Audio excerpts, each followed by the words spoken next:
它这个有附一个铝合金的 USB 头，它这个是比较好的，我们另外买的，上面有2个，然后不用分轿车、货车，一般它是直接接这个线，所以你只能在车上用，然后又有分轿车、货车使用，可是我们这个都是通用的，然后你还可以插这个家里的豆腐头。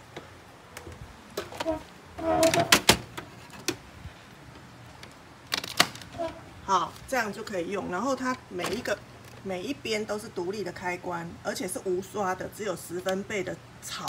如果是有刷的，大概30分贝，比较吵，而且比较没力。然后每边都有3段，超凉的。这第3段，好，换这边，第1段、第2段、第3段，每边都独立超凉的，风吹出来风是凉的，然后很安静，是无刷机。你可以一边不开，一边开，好，然后每一个都可以360度水平，180度转。